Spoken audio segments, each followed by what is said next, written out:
Esta es la voz de tu vida. El podcast de doblaje y locución.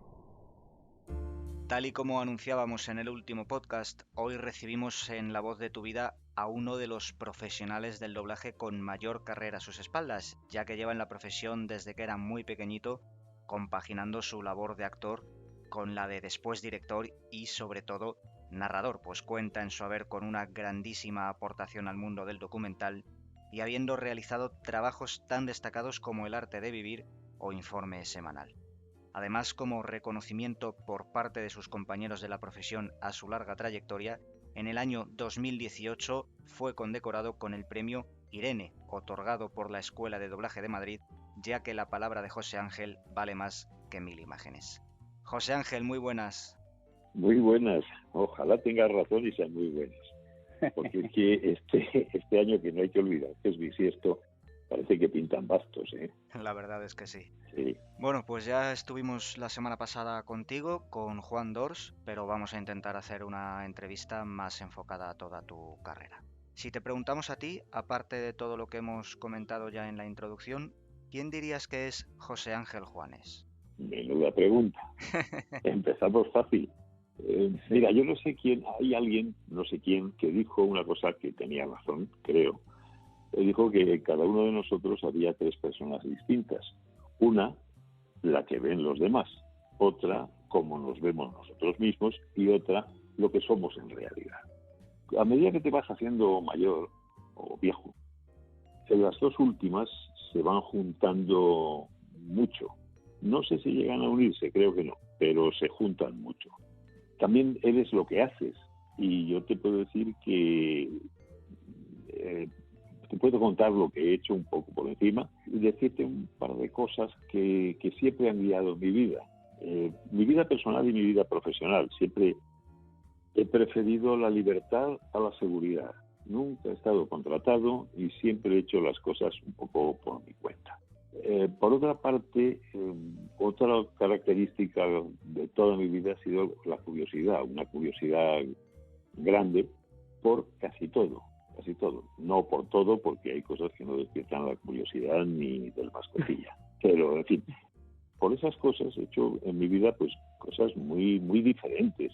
He escrito guiones, he publicado un par de libros, he dado conferencias, he hecho publicidad, he hecho cine, he hecho televisión y sobre todo he hecho radio y doblaje. Como actor he doblado a grandes actores y como director he dirigido el doblaje de más de 1500 títulos entre películas y series. Luego he narrado documentales, pues no sé exactamente cuántos, pero pasan de los 2000 muy de sobra.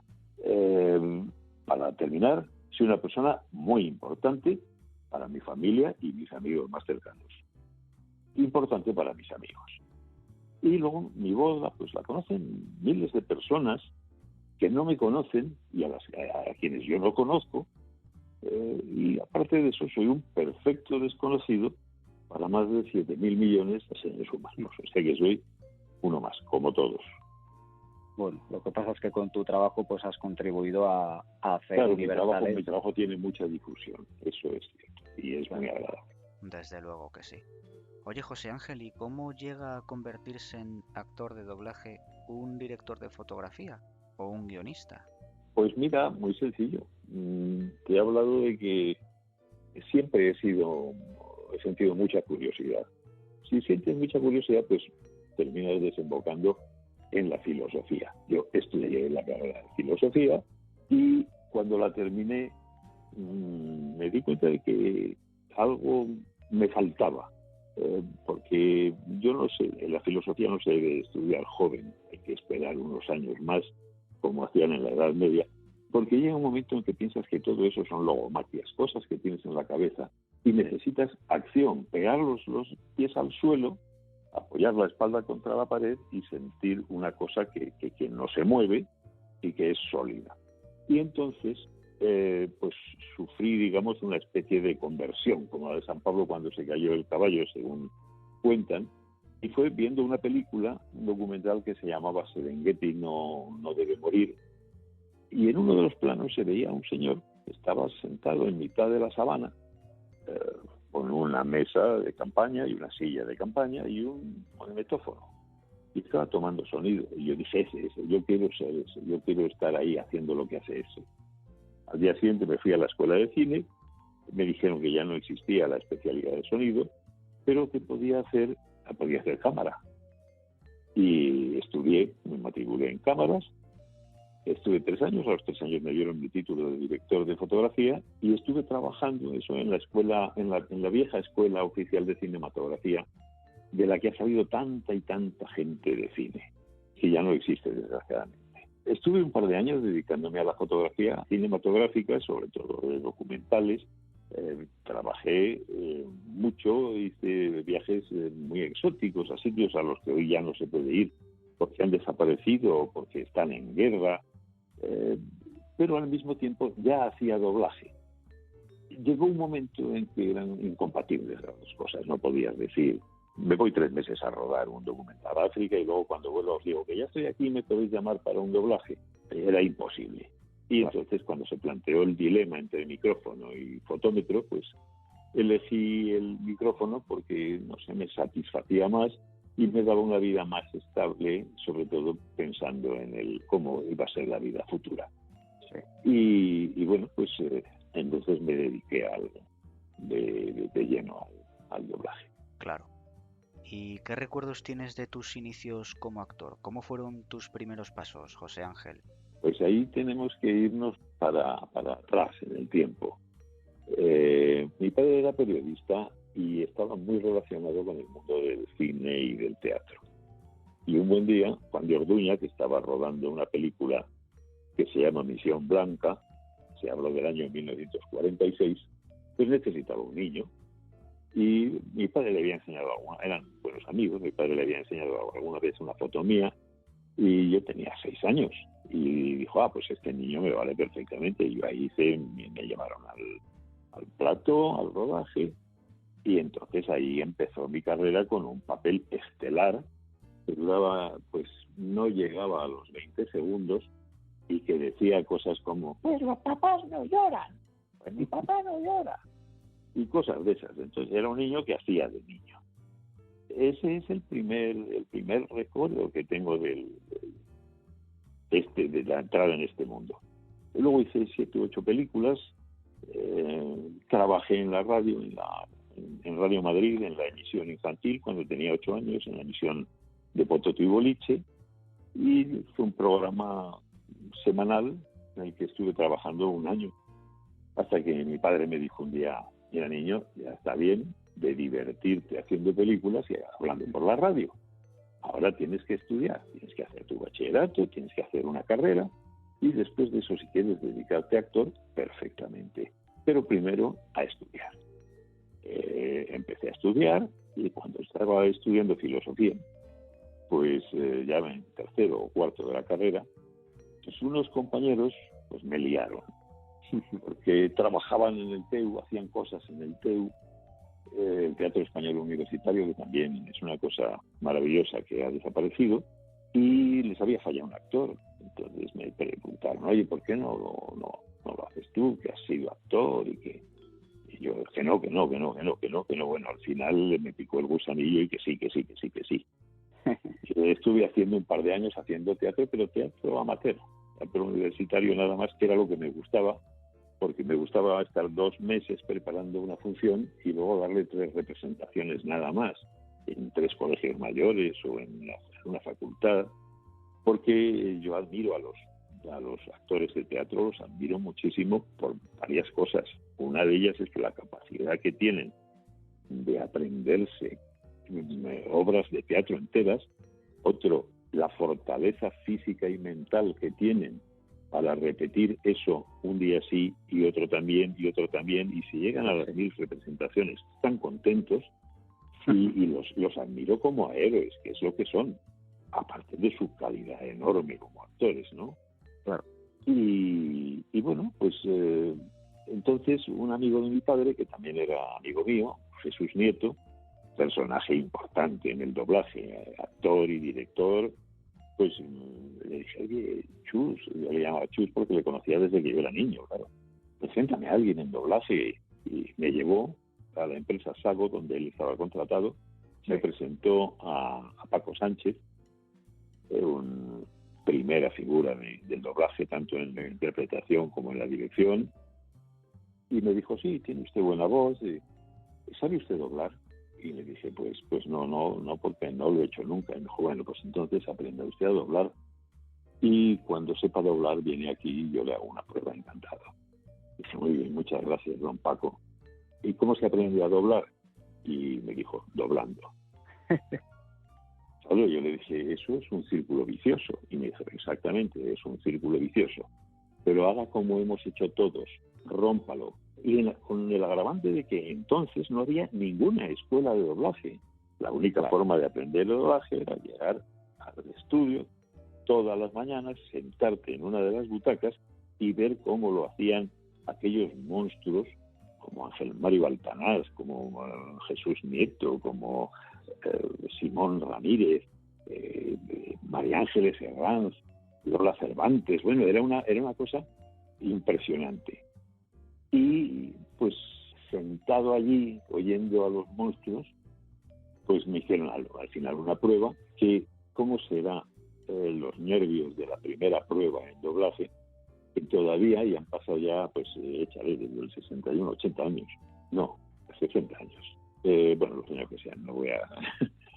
Y todavía me acuerdo del texto del take de prueba. Qué curioso. Graba a fuego, clavas los pies las uñas de los pies en la moqueta y te agarras a una barra que había en el estudio al lado del micrófono, y entonces intentas no hacerlo bien ni que te salga una voz maravillosa. Te conformas con que te salga la voz.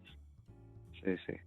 Y bueno, pues nada, en la prueba pues ya todo el mundo sabía lo que era una prueba, y me dijeron, pues pase usted por secretaría, deje su nombre y su teléfono y ya le llamaremos. Y efectivamente a la semana o 10 días pues me llamaban ya y empezaba a hacer pequeños papelitos. Qué bueno. Oye, y ahora que has hablado de auténticas primeras figuras del doblaje, ¿qué recuerdos tienes de todos ellos? Pues Rafael de Penagos, Pepe Moratalla, Matilde Conesa. Bueno.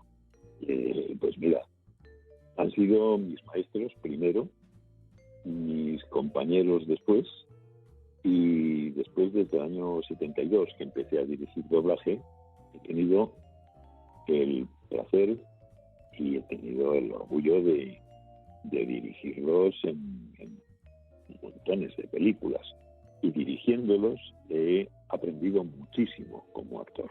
Claro, al principio pues era como el chico que está estudiando, está aprendiendo a tocar el violín, y de repente lo meten en una orquesta en el que todos los profesores de la orquesta llevan un Stradivarius. Pues aunque no sea más que por ósmosis, vas aprendiendo. Claro. Oye, ¿y quiénes fueron tus referentes? Porque antes me hablabas de Paco Sánchez, de Chus Nieto. No, los que eran mis referentes eran los grandes actores y actrices del doblaje en Madrid de los años 60 y 70. Primero los que trabajaban en Sago habitualmente, y luego los que trabajaban en los demás estudios, a los que fui conociendo poco a poco a base de hacer convocatorias en otros estudios que no eran solamente el de Paco Sánchez. Y bueno, la lista es que no puedes hacer una lista, porque Josefina de Luna, doña Irene Carrera de Luna, Matilde Conesa, Maite Santamarina, que era la risa más cristalina que había en el doblaje. Una cosa, era demasiado, de verdad. Qué bonito. Oye, ¿y qué diferencias encontraríamos al cabo ya de tantos años entre el José Ángel que empezaba y en la figura y leyenda en la que te has convertido hoy? Bueno, mira, lo primero, te digo una cosa aquí. Figuras en las del Belén.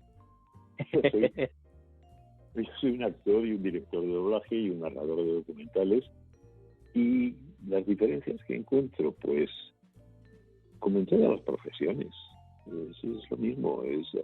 Con el tiempo, pues, tienes más dominio de la herramienta de trabajo, que es la voz, y más sentido crítico con lo que haces, más experiencia, más seguridad, disfrutas más del trabajo. Eso es lo que, claro, desde la primera vez que yo me puse delante de un micrófono, que fue también en aquella época de los de los programas en Radio Madrid, en el año 48.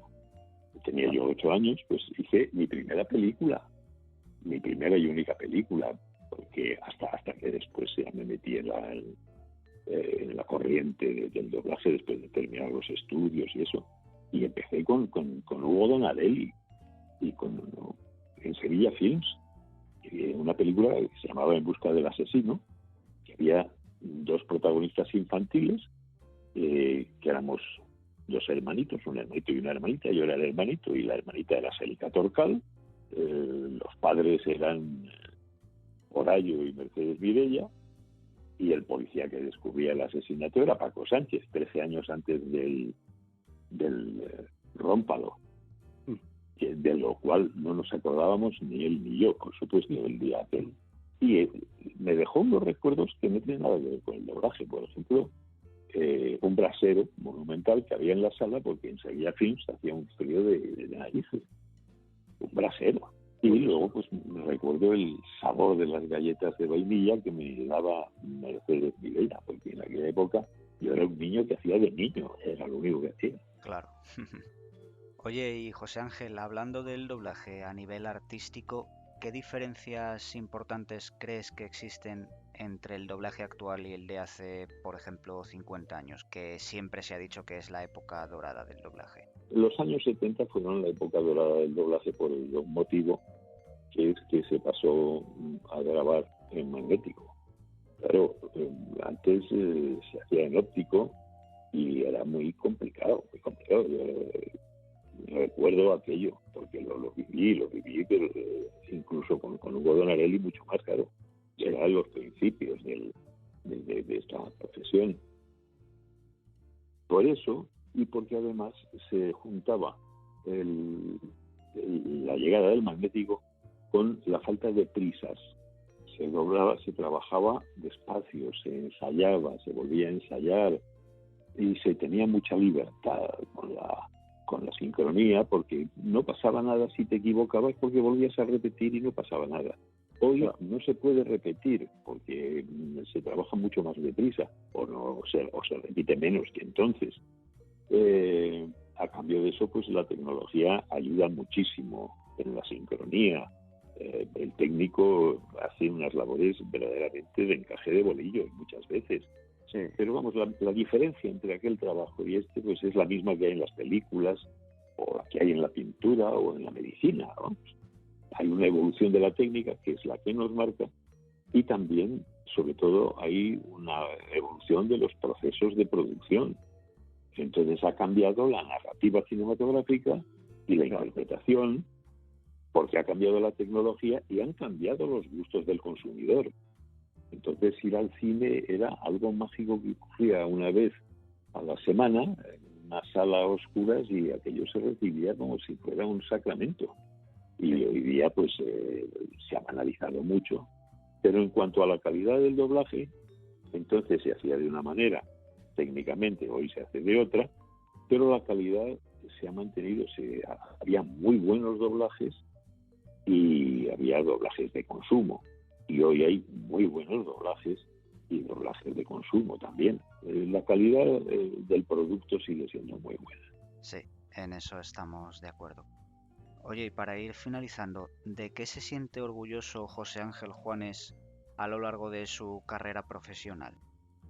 Pues yo creo que, como todo el mundo, de los trabajos que han quedado redondos, bien hechos, y de los que han sido más difíciles. Yo quizá el trabajo más difícil que he hecho ha sido una grabación para la Biblioteca Nacional del poema del Cid íntegro, 5 horas de poesía, pero con el agravante de que es que tuve que grabarlo en castellano medieval, con un filólogo a la izquierda y una filóloga a la derecha, y el guión escrito en colores, las letras, los fonemas estaban, si era una S de un determinado tipo, era en rojo y subrayada, si era de otro tipo, era en cursiva, en verde si era una fricativa, en fin, había que marcar el sonido de la B y la V, que ya no existe. Era muy, muy complicado aquel trabajo, era muy complicado y lo recuerdo pues con cariño. Fueron 3 sesiones de grabación verdaderamente duras.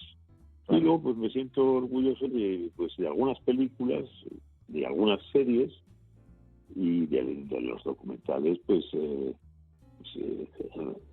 en los que he puesto la voz a David Attenborough, y me siento muy orgulloso especialmente de los documentales españoles que se han empezado a hacer hace ya unos cuantos años, unos documentales de una calidad excelente, hasta el punto de que los compra BBC y los compra National Geographic, y el documental español con menos presupuestos que la BBC, por ejemplo. Los productos que consigue son espectaculares. Yo, si me permites, quiero mandar aquí un abrazo a 3 personas con las que empecé trabajando en esto y que hoy son muy, muy buenos amigos míos, que son Fernando González Sitges, Alberto Redondo y Clemente Tribaldos, por ejemplo. Les felicito porque han llevado el documental español a unos niveles de verdadera altura. Y luego pues me siento, no sé si orgulloso o agradecido al cariño que me muestran mis compañeros. Yo ya tengo 80 años y mis compañeros de antes y de muchos años, mis compañeros, los actores, las actrices, los técnicos, los directores, los productores, todos ellos, muchísimos de ellos me demuestran su cariño y bueno, me siento también orgulloso de todos estos que te digo, grupos de trabajo, de profesionales, los que empezaron a hacer sus primeras armas conmigo y hoy están en la primera línea de la profesión. Eso es motivo de orgullo, ciertamente.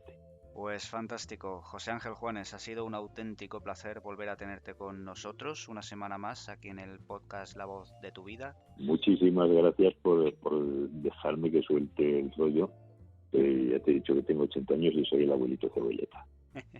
Bueno, más que escucharte, la verdad es que hemos aprendido contigo. Bueno, te agradezco mucho eso que me dices. Bueno, pues te mando un fuerte abrazo, José Ángel. Un abrazo muy grande.